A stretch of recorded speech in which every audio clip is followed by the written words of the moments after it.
Hi, I'm Carol Barron. I'm an editor at Knopf, and I'm here to introduce Rhiannon Navin, the author of Only Child. I'm pleased to be here for two reasons. One reason is I want to thank librarians for being who you are, and especially Terry Lucas from Shelter Island, my local, who traveled 100 miles to get here today and is so supportive of making everybody read on Shelter Island all the good books. I grew up in Detroit when there was a terrific public school system and actually a terrific library system. And those were the days when my mother could say to me, go out and play. There was no play dates, there was nothing organized. And I would go the 3 blocks to the local library and I would read all the books in the children's area. And then I wanted more books, but I wasn't allowed to go in the adult area. So a little bit like the Page, I would go and I would get these books and I would hide in the stacks and I would read them. And then when the librarian would catch me, I would pretend like I was asleep, and then I'd come in the next day, and that's how I read myself through the whole library on 7 Mile and Livernois in Detroit, Michigan. And what reading there is probably why I'm here today, because when I got out of school, I really didn't know how to do much, but I knew how to read, and that's how I became an editor and a publisher. And the second reason I'm so happy to be here is one of the things I love to do is introduce new authors to readers who can be fans, and that is Rhiannon Navin as Only Child. As an editor, we get a lot of submissions these days. They come across in our email. I still don't read digitally, although I might take a peek at something that comes through, but if I think it's really interesting, I have it printed out and I take it home. When Only Child was submitted to me, I said, okay, I'll put it on the pile. I had it on my email. I was taking the bus across town. I started to read it. And I called the office and said, please print it out right away and send it to my apartment. I want to read it tonight. And it was no mistake. I stayed up way late into the hours of the night. I cried and I laughed, and I met Zach, the narrator of the book, 6 years old. It opens up, if you don't know already, very quickly. Little Zach is in a closet. There is a lockdown, and there is a mass shooting going on in his school. And when he emerges, this is all told, what really got to me on the book is all told from his point of view. And a 6-year-old can be very, very wise, and he can really tug at your emotions. And in order to deal with his emotions, he hides in a closet. Sometimes he can't express his moments, and I'll never forget it. He takes pieces of paper and he pastes it up in the closet to express red for anger and gray for sad and yellow for happy, thank you. And it just grabbed you. And no matter how many times I read the book, and sometimes you have to, when you're an editor, you have to read a book more than once, I kept finding new things to cry about and to laugh about with Zach. He's the survivor. He survives by reading books in his closet as well. And the series that the Magic Tree House books and the Secrets of Happiness, which is what affects him. And he tries to use the Secrets of Happiness to approach the adults who are surviving with their grief and not really handling it as well as young Zach, and he tries to heal the community. So it's a book about a mass shooting, which is very difficult, but it's also a book told from the point of view of a 6-year-old survivor and the hope that we have with children today, especially if they can read. And that's what really got to me. It reminded me of a book that was published 25 years ago, I'll name drop, Rosalind Brown's Before and After, which some of you probably remember and have read. And I remember that book to this day about, the focus was on the kid who was allegedly murdered his girlfriend and what happens to the family. I had never seen that before. You always read about the victims' families, and now you were reading about the alleged perpetrator of a crime and what that does to a family. Not that that's the issue here in Only Child, but it had that same resonance, and I never can look at one of the horrible news that we get almost on a daily basis without thinking of the kids that survive and how sometimes they're ignored because the community is grieving, as well they should. I also believe, Amy, I said this, that I learn from fiction even more sometimes than nonfiction. Ed Doctorow once said there's no difference between fiction and nonfiction. It's all narrative. And I think that this is the kind of book that you'll never look at the news again, but you'll also have hope in the future. Goodreads has already come about on the book. They call it absolutely enthralling, incredible, heartbreaking, gripping, exceptional, and the one I really love, I absolutely love this book. Publishers Weekly, we haven't gotten any, this is all advanced, but Barbara Harford of the Library Journal calls Zach's voice immediately distinctive and riveting. The book has been sold in 18 countries. Knopf will publish February 6th. And who is this Rhiannon? I met her over the phone. We talked about the book. I asked questions. A couple of times I said, would the kid really use that kind of word? But then she assured me, and she'll tell you about it. She had her own focus groups because she's got 3 children that she's raising under the age of 12. I don't even know what we've known each other for a while. I also learned that she marches on Washington. She dresses Halloween in costumes that are Uncle Sam, very patriotic. I learned that she went to the Country Music Awards with her husband and had 30 for dinner on Thanksgiving. I loved her questionnaire. What is her other job? She's the CEO of the Navin household, and every woman can relate to that. She has 2 cats and recently a dog. And she is my friend, and she is a great storyteller, and we're going to hear from her today. And Rhiannon, you can talk about the book, and you can talk more about your family. Here's Rhiannon to tell you a little bit about herself. Over to you. I'm taking my pen. Okay. Thank you, Carol, for that introduction. I am so thrilled that you are my editor and my friend and my mentor, and so grateful for that, and for my team of rock stars at Knopf that have just been so supportive and guiding me through this publishing world that's so new to me. And I'm so happy to be here. In the company of these amazing authors and the company of all of you. And very honored to be given the chance to introduce myself and my book to you. I am an immigrant, so I'm interested to read your books, Lauren. I grew up in a small town in northern Germany called Bremen. It's the home of the Bremen town musicians, my favorite fairy tale, Brothers Grimm. I see a lot of heads nodding, so you know it, good.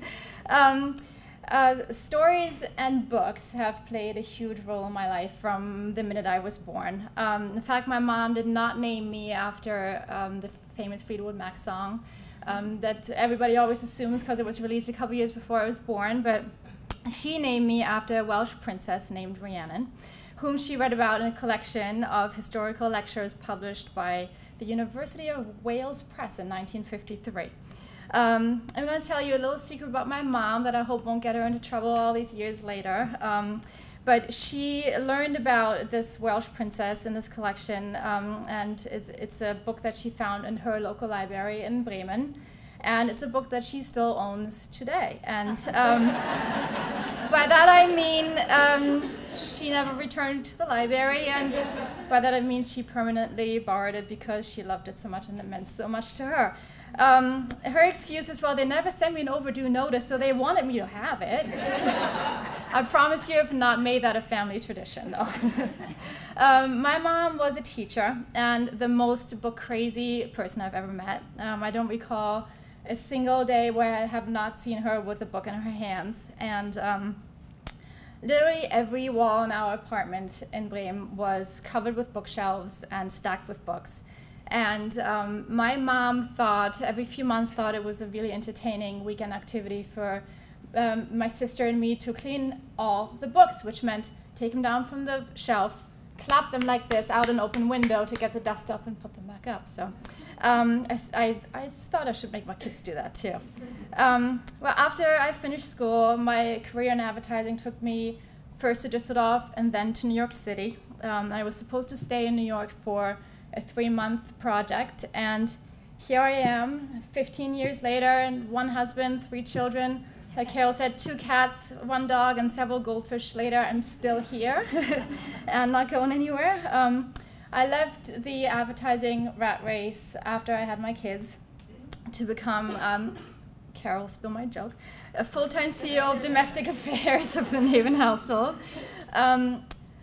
with all the book craziness going on in my life, naturally libraries played a huge role growing up. And I remember walking into a library as a child and just loving the feeling, and it was the only place that I knew that had more books than my own apartment. And I rediscovered these magical places that libraries are after I had my own children. And when we still lived on the Upper West Side, and I had three kids under the age of 4, it's not a fourth.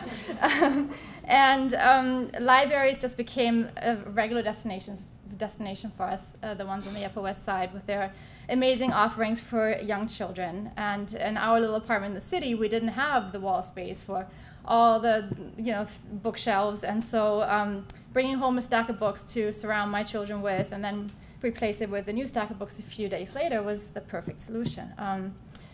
I have so much respect for all the work that you do, and libraries are such important, amazing places within every community. And I've once heard somebody refer to you as the original search engines, and I just love that. I found that libraries are pretty much the same here and in Germany, and I expect in most countries around the world. And there's just these magical places filled with all these books that many people otherwise wouldn't have access to. And then all of you who are so wonderful and helpful and can give families guidance, which they often so depend on. So I now live in New Rochelle, and we have 2 amazing libraries in New Rochelle. New Rochelle Library? Hey! Oh, met you. We have a big, beautiful library right smack in the center of town, and we have the Huguenot Children's Library, which is only a little less than a mile from my house, and it's a regular destination for us. We go all the time.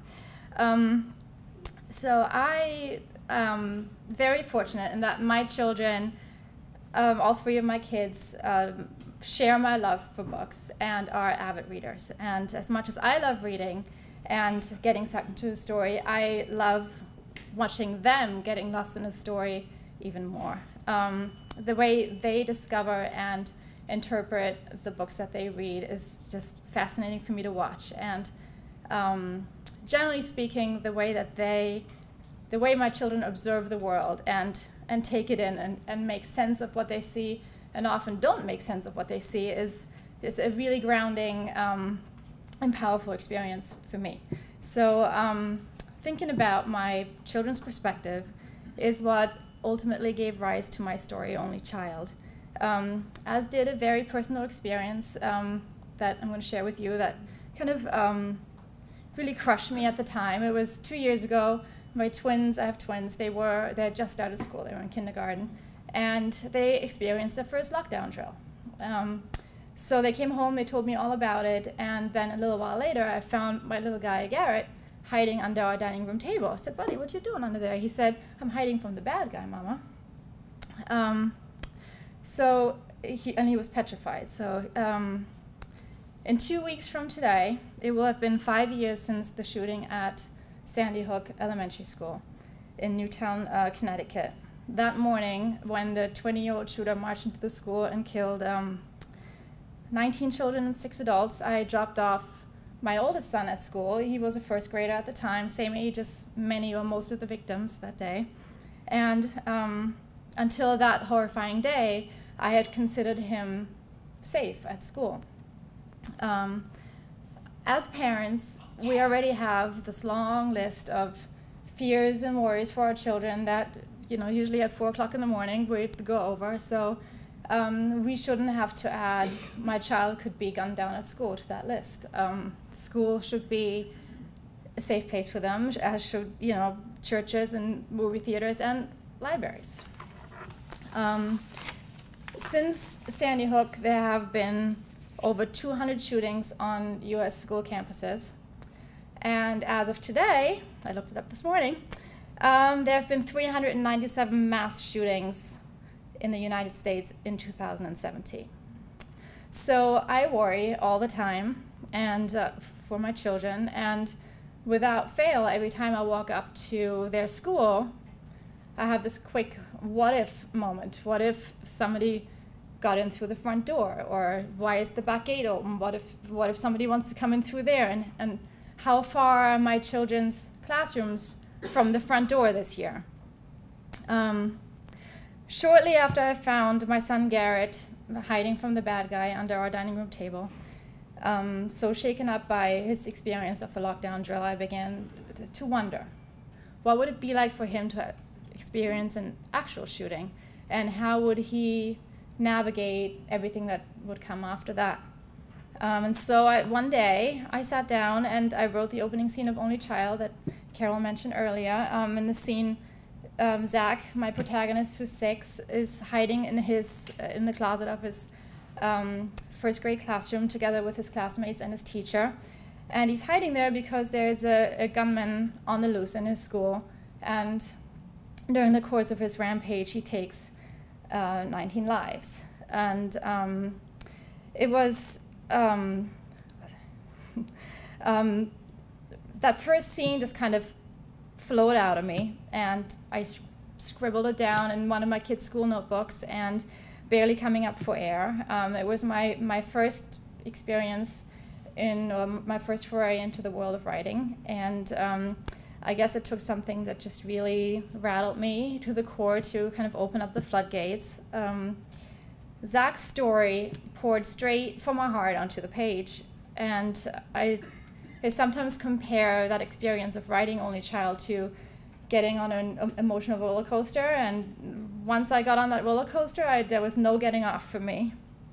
I wrote really with an intensity that surprised me and that I didn't expect. And I think the feelings were surreal and they were so intense because I always had my own family in mind as I was writing it. I often emerged from a writing session just feeling totally gutted and disoriented, and I had to splash like cold water on my face before my kids came home from school on the bus. Like Carol said earlier, I used my kids as my focus group for how Zach might act and how he might speak, and in a way, discovering his character and writing his story brought me even closer to my own children, because I watched them. I paid close attention to them, and I watched them for clues of how are they thinking about things, how are they processing, how are they expressing themselves. So I call my kids by the wrong name all the time, even by the dog's name and the cat's name, and it's like my dad. My dad actually, I have 4 sisters, so he just gave us numbers. It's made it easier. He was a numbers guy, so he could remember the numbers. But so I even called him, because I spent so much time with Zach when they were at school, I even called my kids Zach a few times, and they were very confused about that. But nonetheless, it was it was heartbreaking for me to envision my own children going through such a horrifying experience, and to imagine or picture their terror in that situation. I was petrified for my Zach. In that opening scene that I wrote, that he had to spend hiding in the closet, I felt profoundly sad and angry for him many times, because as the story progresses, the adults in his life deal with their own grief in a kind of a very all-consuming way that largely leaves him alone to navigate this traumatic experience that he went through and the terrible loss that he had to endure. When I tried to imagine how Zach might try to navigate such a lonely situation, I immediately gravitated towards books as a natural outlet for him, because books offer a chance sometimes to dive into another world and kind of take a break from your own for a little while. In my story, as Carol mentioned earlier, Zach finds his escape or his safe place in the books of the Magic Treehouse series. That's not something that I planned when I started out writing the story. It just kind of happened organically. My kids were about Zach's age when we wrote the Magic Treehouse series, and absolutely loved it. They sparked so many great conversations in my house, and we learned so much about dinosaurs and Vikings and the Civil War, and so many great other topics. So losing himself in a world of books was instrumental to Zach's ability to process this traumatic experience that he went through, And so ultimately, it was his ability to read that kind of saved him. I didn't consider too much at first the perspective of the shooter's family, but I quickly came to feel this very overwhelming empathy towards them. And I realized that a story like Only Child, a story about a tragedy like a school shooting, can't just be this simple story about right and wrong and good and evil. There's many perspectives to consider. The shooter in Only Child turns out to be a young man, just like the shooter at Sandy Hook. And while the victims' families in my story and in real life have to deal with their unspeakable losses, the perpetrator's family is dealing with guilt and shame over their child's action, and in addition to their loss that they've experienced. So a community comes together and rallies around the families of the victims and supports them, and while the shooter's family is just ostracized and alone with their grief. While I was writing Only Child, I realized that the only thing that I could imagine that would be worse than having my own child hurt or killed during a school shooting would be my child committing one. I am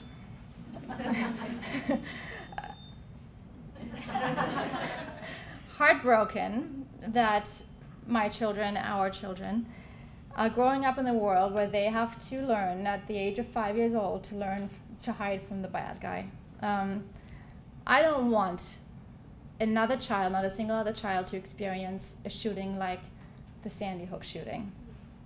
I hope that I wrote a story that can maybe contribute to the conversation about gun control, kind of in a meaningful way. My intention was never to climb up on a soapbox and yell out my views about gun control. I was hoping I could write a story that might give readers a pause and food for thought. I tried to highlight the devastating effect that such a crime can have on those who are forced to live through it, the victims and their families, and the whole community. And yet I wanted to respect the incredible wisdom that our children possess. It's ultimately little Zach in my story who, with his honesty and optimism and stubbornness, manages to lead his family and his community to a path towards compassion and forgiveness and a way to come together and heal together. We usually think of us, the adults, as being the ones to teach our children about the ways how this world works. Whereas oftentimes I think we would do good to pause and let our children guide us. That's it.